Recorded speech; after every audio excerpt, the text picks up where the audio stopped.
r/NoSleep. Posted by u/Gray. Building 679. I'm a doctor practicing rural medicine. I have some strange patients. Part 1. Dr. Bill Holliday clamped his firm but bony hand on my shoulder. Through his whispers of thin hair was his skull, brown spotted and wrinkled like bruised fruit skin. "How you feeling so far, doc?" Scared shitless. I didn't say as much, but in my mind, like a mantra jogging through on repeat, "Keep it together, Ben. Keep it together." Too much was at stake. Jenny and I were already in a mountain of debt with my student loans, adding even more to the pile when I bought Dr. Holliday's practice, in the rural village of Creepypasta, population a whopping 800. It was farmland, dotted with homesteads, and old stone houses, spanning across a good 40 square miles and settled along the base of a small mountain, that stood jutting upwards from every direction. So far Bill had shown me his office, well, more of a hole in the wall, along a street with a grocery store and post office, that was somehow deemed as town amongst the villagers. We had visited 3 homes that day, all nice enough, but swelling with children. They breed like rabbits, Bill had said as we left. What the hell had I got myself into? "Ben, someone I want you to meet," Bill said, pulling me sideways. "This here is Duke, kind of like our town's mayor if we had one." "Duke, this here is the man replacing me, Dr. Ben Lewis." "Glad to meet you, Dr. Lewis." Waddling over to us, Duke grabbed my hand in his own, shaking it vigorously. For a while now we weren't sure if there would be anyone would be taking over for our dear Bill. Nobody dumb enough except me, I thought, mashing my teeth together into a smile. "Nice to meet you, Duke. You coming here on your own?" Duke was an old man, like Bill, sucking in the bottom of his lip when he talked, making a slight clucking sound. I could hear his saliva.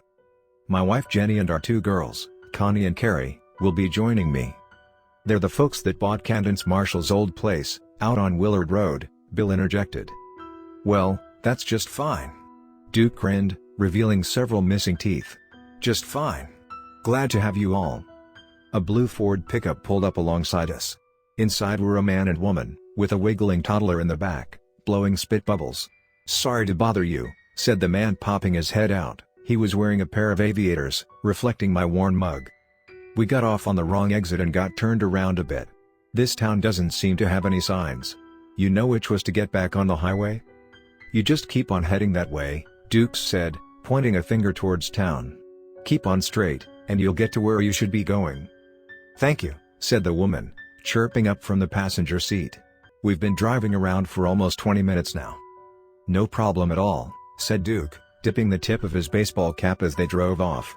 "We better get going, Duke." "Got to take Dr. Lewis to the city and show him the main hospital," Bill said, nodding his head.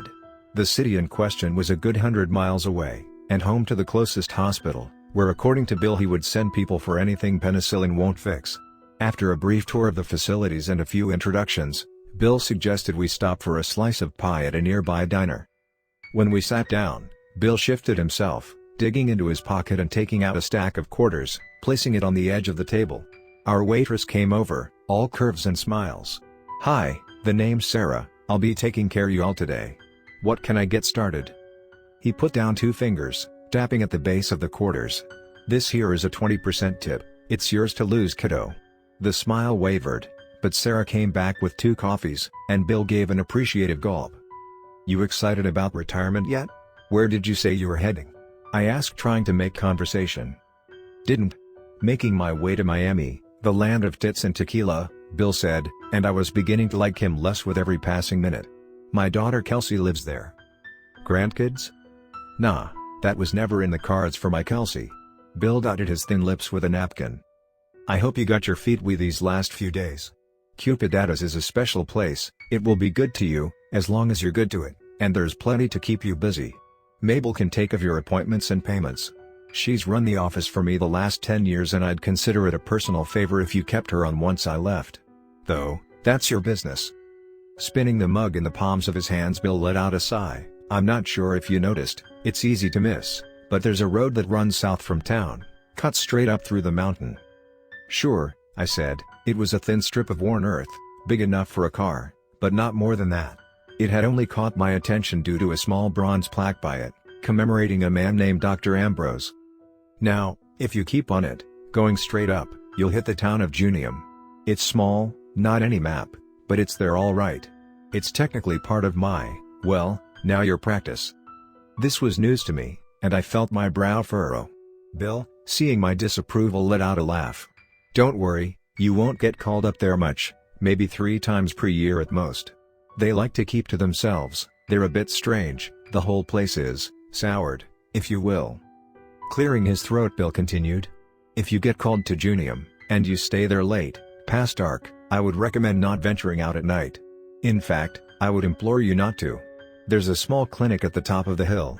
You can stay there if you ever get into a bind. Why didn't you mention any of this before, Bill? Bill was about to say something, when Sarah came to the table, carrying 2 plates. Apple pie, fellas, here you go. Oh shoot, I forgot the ice cream. I'll go grab it, just give me a second. Flicking out his middle finger, Bill knocked over 3/4 from the pile, letting out a sigh. We were doing so well now too, weren't we? My initial reservations about our move in acquiring Bill's practice quickly dissipated once we began to settle into Cupadatas. Jenny had fallen in love with a relic of a house on our first visit. Made from trunks of maple and ancient gray stones, we bought it at a steal. Having worked as a sales executive for the last 10 years, I watched the stress fall of her, as if she were shedding a layer of clothing. Our daughters, twins, just shy of 13, for the first time ever easily made friends, thriving at their new school. To my surprise, most of the area's inhabitants were wealthy, not what I would expect of a rural village. I was paid handsomely and started to chip away into my looming pile of loans and our new mortgage. I began biking to my appointments, coming home early, and taking off Fridays. We were all genuinely enjoying life. Hell, we were flourishing. Some nights, once the girls had gone to sleep, Jenny would take my hand and say in disbelief, "I can't believe we almost didn't do this, that we almost passed it up." What I have learned of happiness over the years, is that it's as thin and precarious as a knife's edge. It takes so little to cut. I had finished a home visit with the Lobos family, one of the residences with a plethora of screaming kids I had visited my first time with Bill. The Lobos were a strange bunch, with a standing weekly appointment for their daughter Kara, a perfectly healthy teenager. We had our ritual, and every Tuesday I would go over, taking her vitals and confirming again to her anxious parents, that she was indeed fine. I was about to bike home when I felt my phone buzz. It was Mabel. "Hi Mabel," I said into the phone. "Dr. Lewis." Clearing her throat, there was a sense of trepidation in her voice.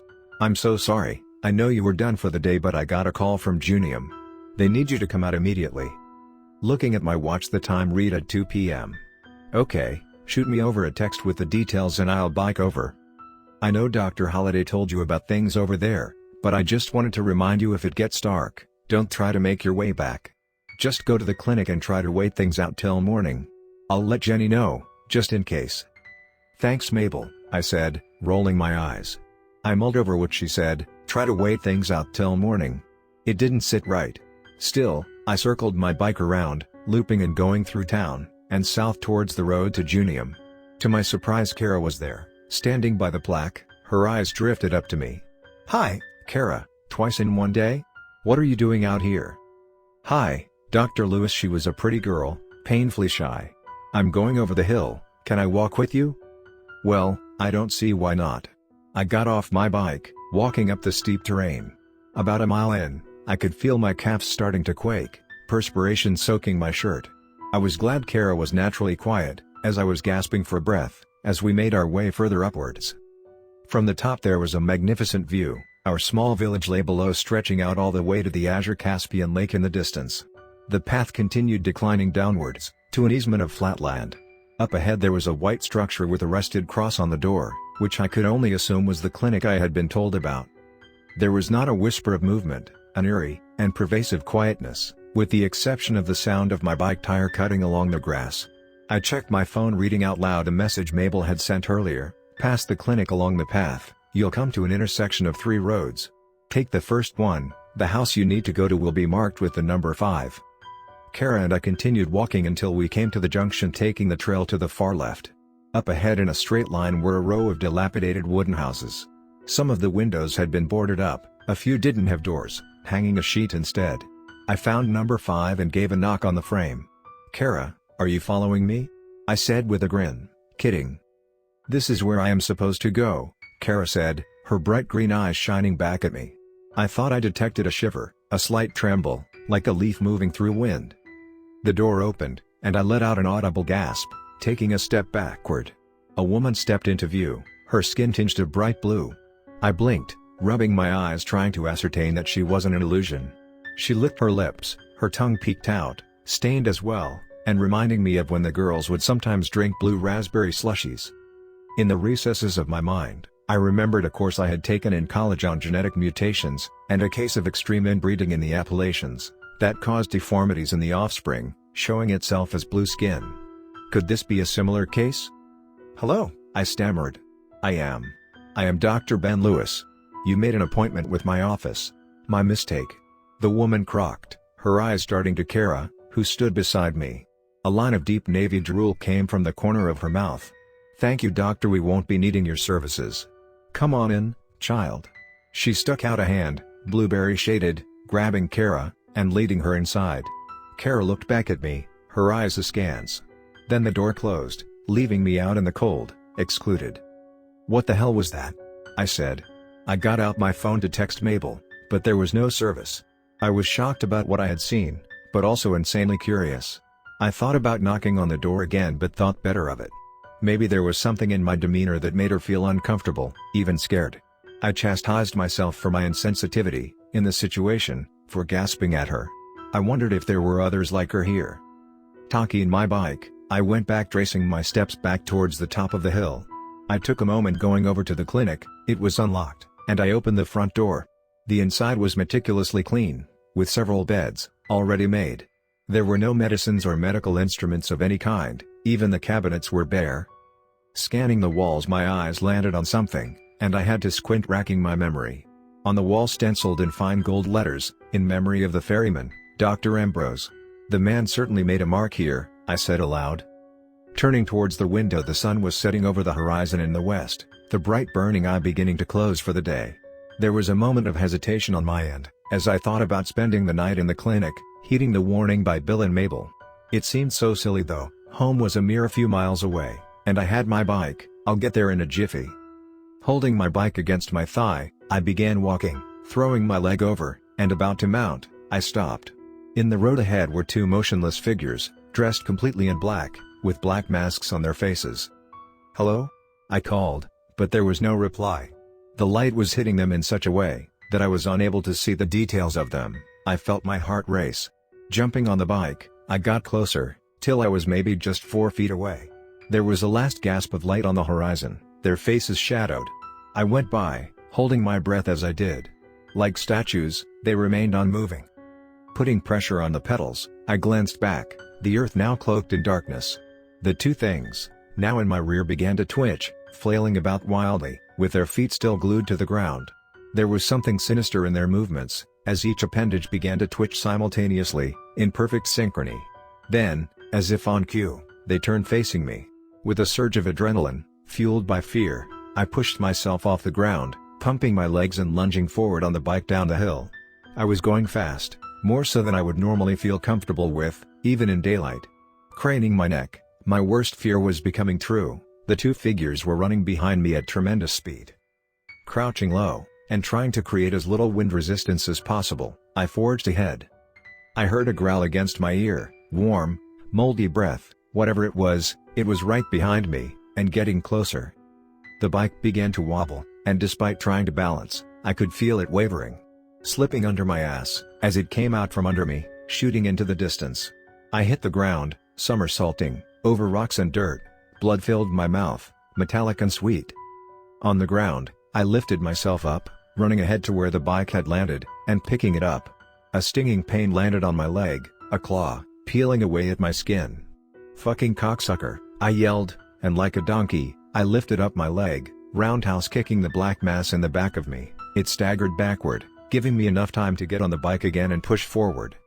When I reached the bottom of the hill, finally in the safety of the town, out of breath and wounded, I looked upwards to the hill. There was nothing behind me but darkness.